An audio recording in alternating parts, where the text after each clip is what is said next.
What's going on, everyone? It's Ben from YGO from Zero, back with another Yugi-Kaiba format video.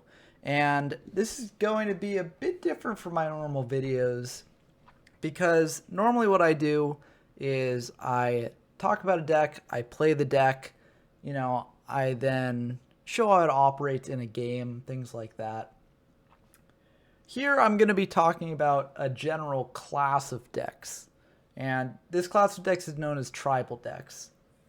Now, I mentioned this in the Yugi-Kaiba guide that I made, but that was sort of like a cursory mention, just saying this does exist in the format.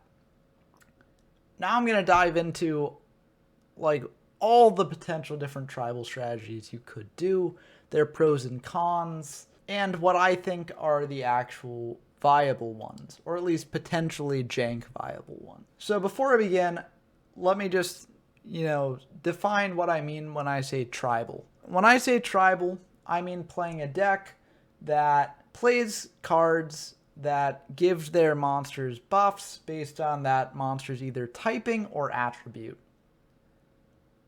And there are two types of cards in Yugi-Kaiba format that do this. And those are field spells and equip spells. Each of these has their own pros and cons. Field spells, they can apply to all monsters of that given type, but they don't necessarily give as big an attack boost. In addition, if you draw multiple field spells, then they can be a brick because you can't have more than one field spell active at one time in this format. Whereas equip spells only apply to one monster. So they can only give one monster a buff. And if that monster goes away, the equip spell goes away as well. So each type of spell has their own pros and cons. You can make decks including both different types of spells. I personally think that that's a bit too bricky because it basically means that you're trying to rely on a 3-card combo, or a 3-card investment at least, to buff up your monster to a point where it matters. So when I go into this discussion, I'm going to be focusing solely on just, if you're only playing the field spell, what happens, and if you're only playing the equip spell, what happens. You can definitely build a deck that uses both at the same time, and many people have. It's just, I feel like there's not enough deck space to really justify that and make it so that you're going to have a pretty good win rate with the deck. So I'm trying to minimize the bricking and minimize the, if they clear this monster, I've invested all my cards into this, I just basically lose sort of nature of these sorts of decks. So to start out our conversation, let's discuss field spells. So field spells in Yugi-Kaiba format do something very specific, and that's they give a specific type of monster, or like a set of types of monsters, 200 attack and defense buffs or debuffs. So for instance, Umi here, it says all fish, sea serpent, thunder, and aqua monsters on the field gain 200 attack and defense. Also all machine and pyro monsters on the field lose 200 attack and defense. Not all field spells will have this sort of lose clause here.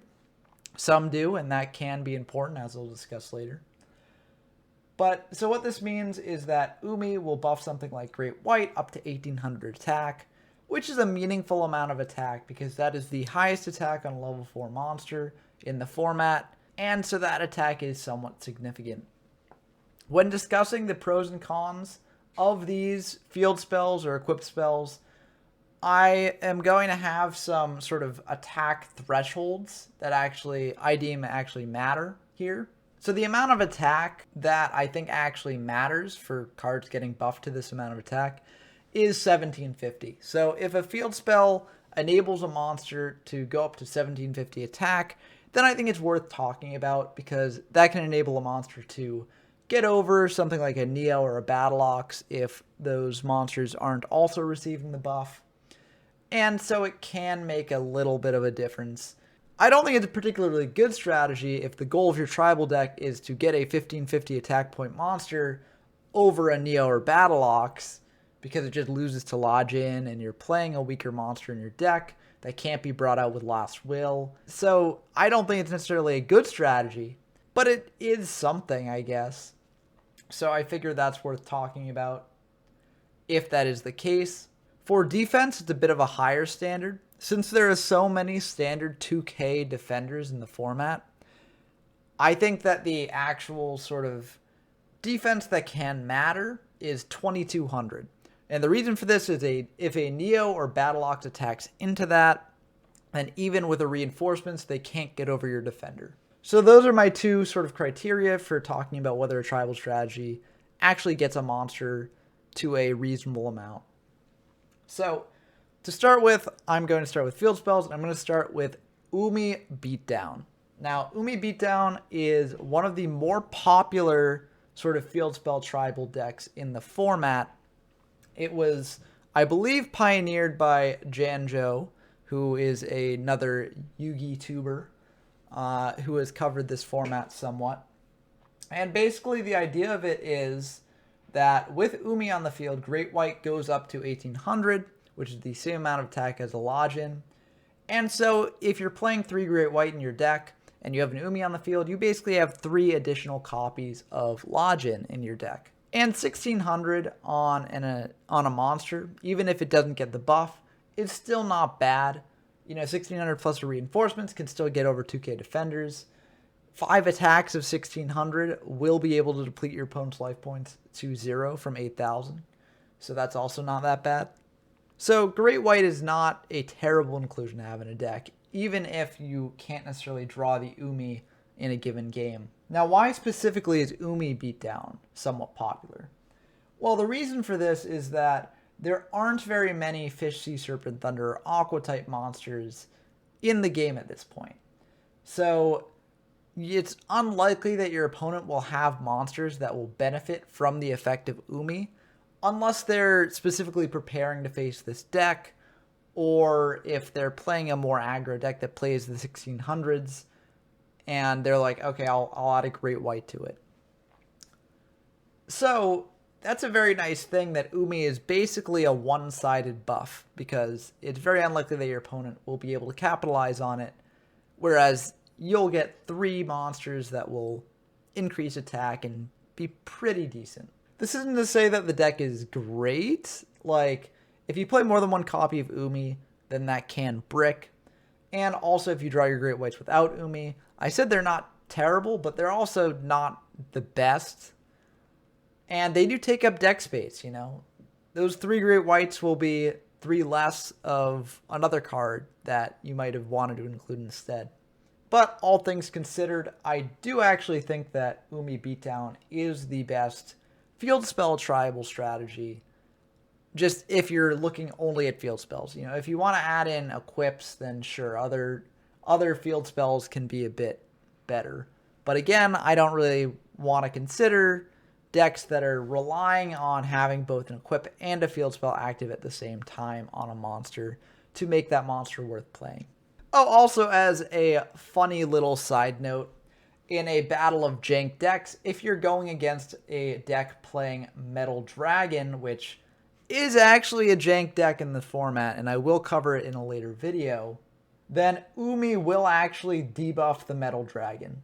And that is basically the only monster that the debuff matters for, because there really aren't any good pyros or machines in the format. Like, even Metal Dragon's pushing the definition of good. But if those two jank decks clash, then this can give Umi Beatdown an edge. Moving on to the next field spell I want to talk about, we've got Wasteland. Wasteland increases the stats on dinosaur, zombie, and rock monsters by 200 attack and defense. Just like with Umi and Great White, there is a 1600 attack beater that can benefit from this in the form of Dragon Zombie. So Wasteland can boost Dragon Zombie up to 1800, just like Umi does with Great White. And so you're basically playing 3 additional copies of Lodgin in your deck if you're playing this. So with that said, why is Wasteland Beats not as popular as something like Umi Beats? Well, the reason for this is that Wasteland can benefit your opponent's Giant Soldiers of Stone. And what this can mean is if you're playing the 1700 beaters in the deck, like I think you should, then this can cause complications if you tag 1700 into a Giant Soldier of Stone and you have the reinforcements set, but Wasteland's up, you won't be able to actually get over that Giant Soldier of Stone with the 1700 beater and reinforcements. So Wasteland can backfire on you a bit. By the same token, it can also cause your opponent difficulty if you have a set Giant Soldier and the same situation arises. But with all of these tribal strategies, the name of the game is just to try and beat down your opponent as much as possible. Because if your opponent has time to, assemble removal, like let's say they're playing Soul Control and they have time to draw into the combo, then you're feeling pretty bad about that. And oftentimes these field spell decks don't actually have the most removal options because they've had to cut out some of the removal options, like Soul Exchange, for instance, for their engine. So this just makes it a bit harder to remove 2K defenders, and while your 2K defenders benefit as well, your opponent is getting a slight more benefit out of it than you probably are. That being said, if you're trying to combine, a field spell and equip spell deck, then Dragon Zombie is a dark, so it can benefit from Sword of Dark Destruction. So that is a consideration if you want to go that route with Wasteland, Dragon Zombie, and Sword of Dark Destruction. I think that that's a bit high roll, though, trying to just go for a world in which you have Wasteland active, Dragon Zombie on field, and then you also manage to equip a Sword of Dark Destruction. I think that's a bit too much to ask for in general, but it's possible. As a note, the idea has been tossed around of doing something like Wasteland Stall, because Giant Soldier Stone does go up to 2200. As I said, that can block reinforcements plus the 1700 beater. So, that seems like a potentially good option. I'll say I don't actually think that is a good deck. It's not necessarily a bad stall deck. It's just like, I feel like the regular stall deck is just better. It doesn't really need the Wasteland in it. And the Wasteland just sort of can be dead. If you don't have Giant Soldier of Stone, it's just does nothing in your hand. I guess you can set it in the field spell zone to act as sort of like another spell and trap card zone, so you don't have to discard as much. But overall, I don't think it adds enough to the deck to merit inclusion. And I feel like it would just take the place of another better card in a stall deck. Honestly, I think even Castle Walls is better than Wasteland in a stall deck, because at least Castle Walls, you get your opponent to waste a reinforcements potentially on a defender, and Castle Walls can be used with any defender that you have. So I think that just Wasteland Stall is not a good path to go down, but it's an option, I guess. So something to consider. Moving on to our next field spell, we've got Yami. Yami, just like Umi, both buffs and debuffs monsters, depending on what type they are. So it buffs Fiend and Spellcaster type monsters and debuffs Fairy monsters. Let's focus on the buffs first, because Yami probably is the field spell that buffs the most relevant cards in this format. Because Lodgin's a Fiend, Neo's a Spellcaster. We have 3 1600 attack point beaters that are Fiends and Spellcasters. Ryukish Empowered, Manning Treasure Chest, and Rogue Doll.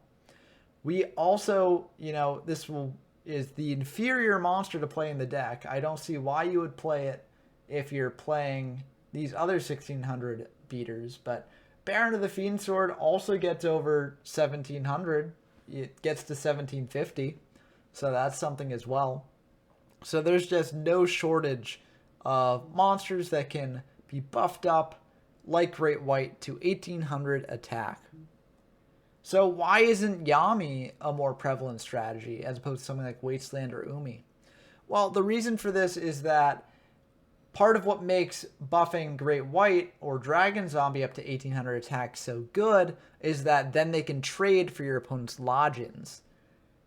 In this case, however, Lodgin will also be buffed. So even if you buff like a Ryukishin power to 1800, that Lodge-in that your opponent has will be at 2000 now. And so you still won't be able to get over the Lodge-in without another Lodge-in. So Yami isn't the most popular in terms of just aggressive strategies, because your opponent gets too much benefit from it as well, because they're likely playing both Lodgins and Neos, and it just means that your Ryukishin powered, your Manning Treasures, etc., it can get over a Battle Ox, but 2 out of the 3 beaters that your opponent is likely to play will still be able to get over them. So it's not very good in that sense.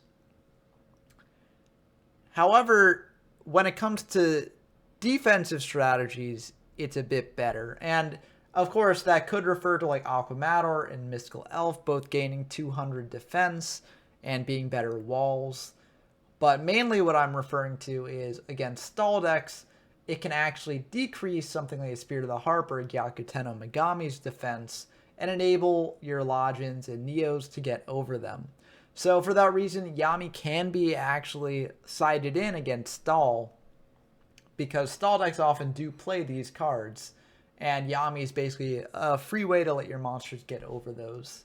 Also, by that same token, I don't think like a Yami stall strategy is very good, because yes, it does buff Mystical Elf and Aquamador, just like Wasteland buffed Giant Soldier of Stone, but it's also buffing your opponent's Neos and Lodgins, and it's debuffing, 2 of your big defenders in a stall deck. So I don't think Yami stall is very good. I think it's much worse than Wasteland stall, and I've already shared my thoughts on that. As a note, a stall deck can, if they're worried about the opponent having Yami and bring it in games 2 or 3, they can swap out a Gyakuten no Megami for a Reaper of the Cards if they have that in their side deck, because Reaper of the Cards is a fiend, so it will gain a bit of defense here.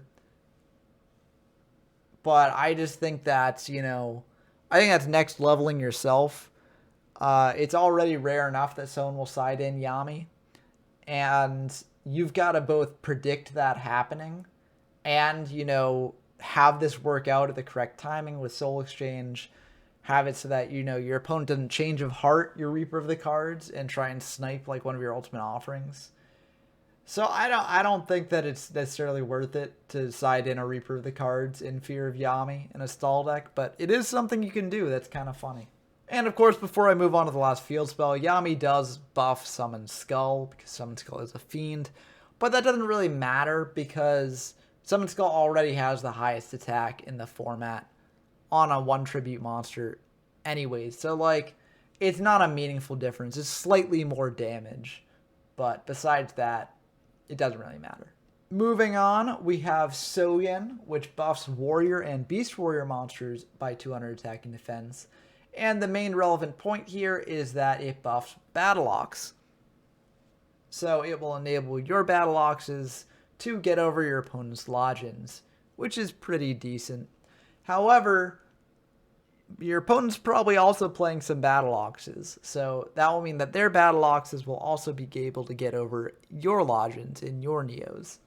So it's kind of just shifting the hierarchy there, where like, you've got a set hierarchy where Lodgin's on top normally, and then Neo and Battle Ox are tied under it. And this is sort of just shifting the hierarchy so that Battle Ox is on top, and then Lodgin, and then Neo. Sure, if you've got Neo and Battle Ox in hand, you can use up your Neos early, hoping that your opponent will also use up their Neos early in order to potentially, surprise them with the Sogen later on when you've got more Battle Oxes than they will have. But that's a bit of a pipe dream, I think. Like, which 1700 beaters people play often just depends on which 1700 beaters they draw. And that applies to beaters in general as well. So I don't actually think that there's a way to really consistently get it so that you're in that state and then using Sogen later in the game to just press your advantage now that your opponent's Battle Oxes and stuff are gone. But like, I guess it is a possibility, and so this could be an okay deck for that reason. Also, as another note, Sogen does buff Judgeman, and buffs it to 2400, which isn't the worst, I guess. The only flaw with that is that it still can't get over a Summon Skull, so I still don't really think it's worth it there. And the next field spell we have is Forest. Forest buffs all insect, beast, plant, and beast warrior type monsters by 200. And again, this affects battle locks, so you could pretty reasonably just switch out Sogen and Forest as you so wish. It also affects Wicked Wormbeast. It doesn't get it over the 1750 attack threshold that I mentioned before, but it does increase its attack to 1600, which means that only 5 hits with the Wicked Wormbeast will wipe out your opponent's life points to 0. So that could be relevant. You know, it's not likely to be, but it could be. So for that reason, you might want to go this direction and play a sort of deck leveraging battle locks and also just leveraging Wicked Wormbeast with 1600 attack. But I honestly don't think that's really worth it. And I think that the best deck with Worm in it, which is like a sort of Worm control, which I've been showing off, I think that it can't really afford wasting the space on a Forest. But it's a neat sort of idea, and it can be fun, I guess, to play that. As I mentioned before with Wasteland and Dragon Zombie, you could play these field spells alongside equipped spells because, like, you know, Lodgin, Ryujin Empowered Manning Treasure Chest, all those, they're all dark, so they go with Sword of Dark Destruction. And also they're generally fiends, so, like, you can use a Dark Energy as well if you so wish. And, like, Battle Locks, Judge Man, all those stuff, they're all Earth, so they'll combo with Invigoration. So if you do want to combine these two different tribal cards together into one deck, you can do that. But I honestly don't think it's worth it. Now for the last field spell in the format, we have Mountain. Now, Mountain, it only really buffs one level 4 lower monster above that 1750 threshold, and it actually it just barely reaches that 1750 threshold. Skull Redbird goes from 1550 to 1750, so it can get over like a Neo or Battle Ox. I just think it's kind of bad though. Mountain can also get like a Curse of Dragon up to 2200 to get over your opponent's like 2k defenders. So I guess you can go that direction as well. But, like, I feel like you could just play Summon Skull, and that would just be the better one tribute monster. I guess you can bring out a Curse of Dragon off of something like a Lord of D and Flute Summoning Dragon if you're in a devoted dragon deck. But those sort of decks brick hard enough anyways that you don't need to add a Mountain to the mix to make them brick even harder. And I'll just mention, digging deeper into the jank barrel, Mountain does buff Red Eyes Black Dragon above Summon Skull from 2400 to 2600. So that's something, I guess, if you want to build a devoted Joey deck. But if you're just trying to play a 2 tribute dragon, why not just play Blue Eyes, right? Or even Trihorn Dragon. So I think that, you know, this is just really for if you want to go pure jank, just emulate the anime as best you can, then sure, this is some synergy, I guess. And those are the field spells. And as you can see, they don't really do a whole lot, unfortunately. That 200 buff is just not enough to be really worth it. And while some decks can build around it, and I am going to show off like Umi Beatdown on the channel, it's just kind of disappointing that they don't do more. They don't have a more drastic increase in attack and maybe enable some even crazier monsters to see play. But that's field spells. What about equip spells? Or is there any promise there? Well, let's dive into those. So, in Legend of Blue Eyes, there were a bunch of equip spells that dealt specifically with typing. You know, there's a beast equip spell, spellcaster, fiend, dragon, thunder, like all these different equip spells that applied to specific types of monsters and unilaterally gave them 300 attack. This is an okay increase in attack. It's better than field spells at least, but it's still not the best. You know, if you equip to a 1700 beater, then like it won't even be able to get over a 2k defender with that sort of stat increase. So unfortunately, it's not very good.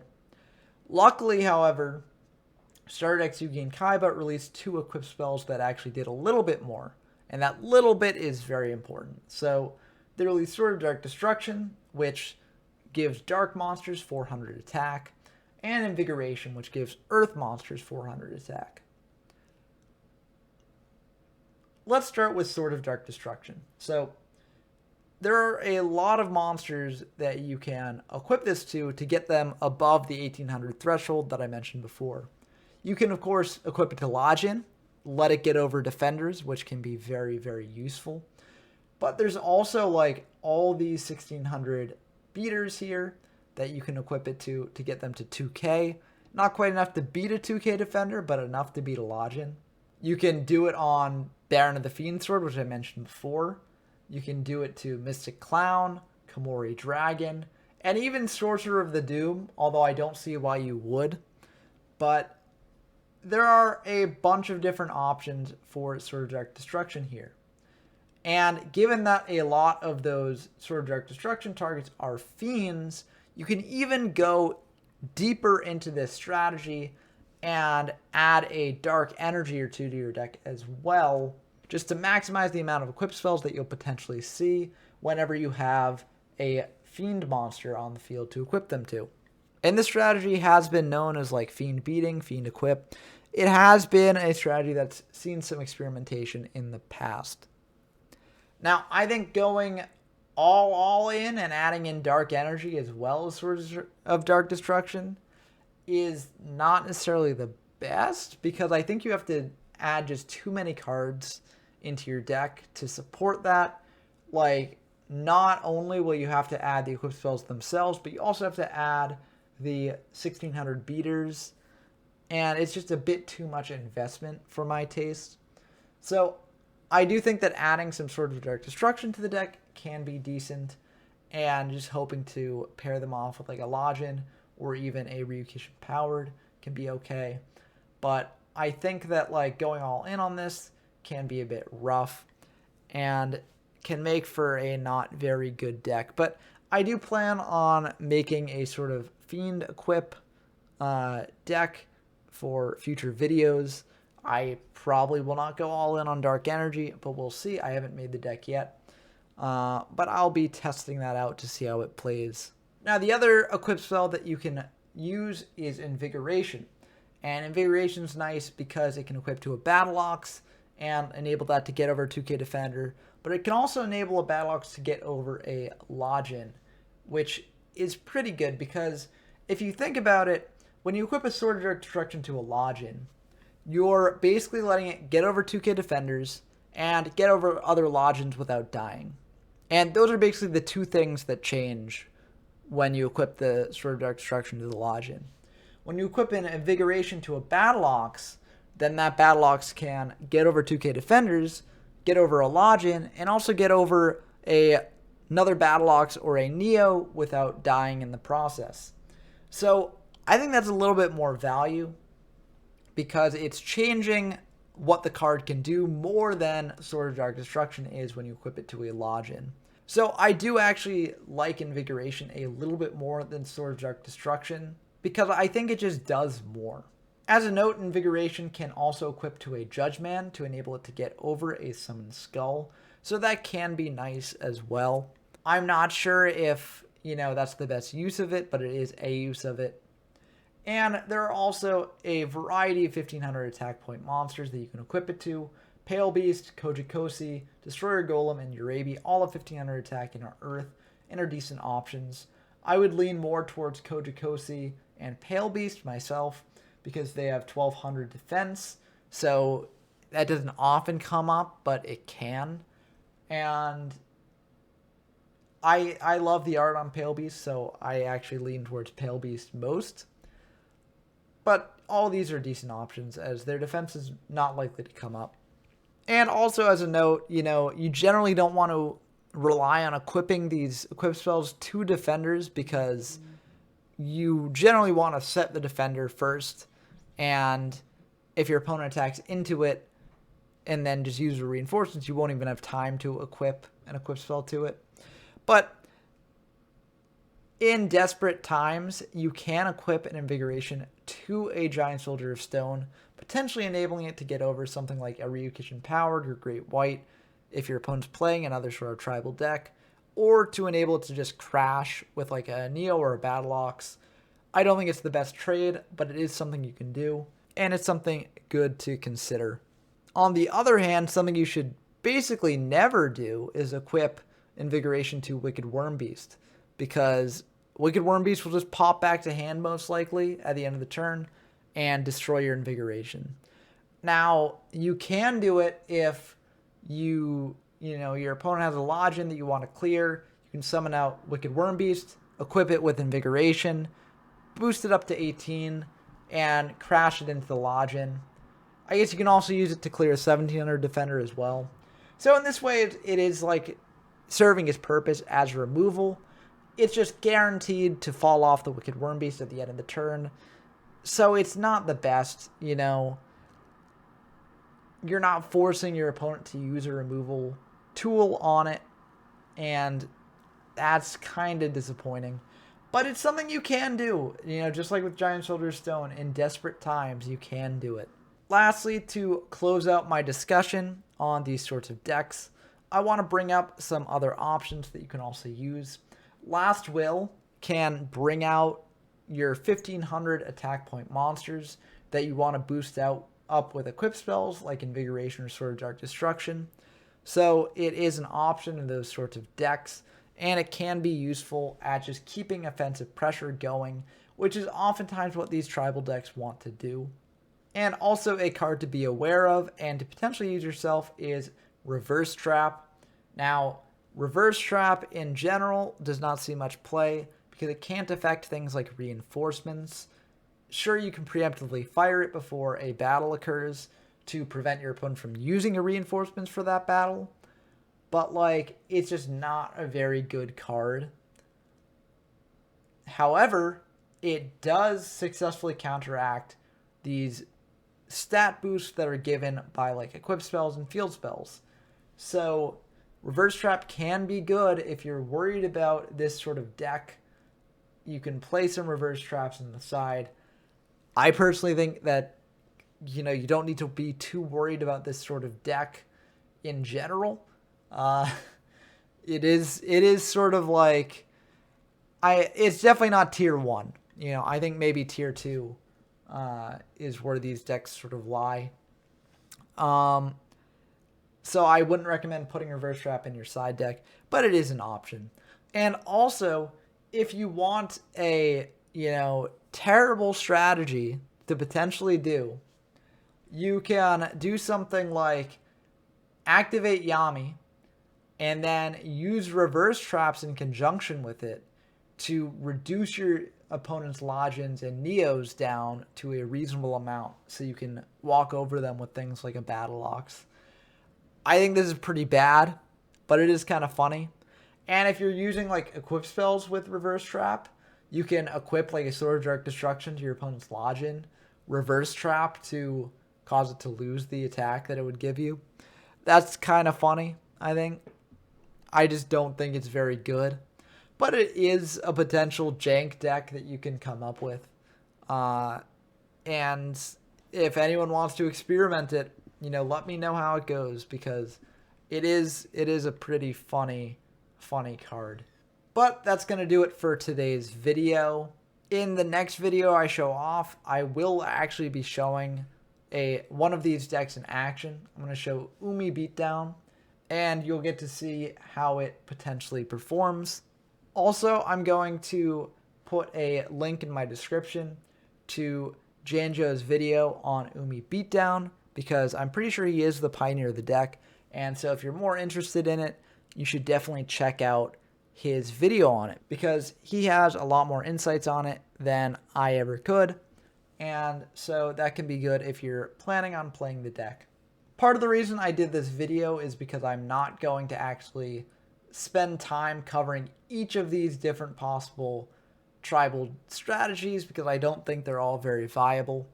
So the only ones that I'm going to actually cover are Umi Beatdown, Fiend Equip, potentially, and also Earth Equip. And beyond that, you know, if you want to experiment with any of these other tribal strategies, you definitely can. And you may even see my opponents in certain videos playing these sorts of tribal strategies, as has already occurred with the sort of Pale Beast Forest Invigoration deck that you saw me play against with Worm Control a while back. But I hope you enjoyed this sort of breakdown of tribal strategies in Yugi-Kaiba format, even though I don't have any duels for you today.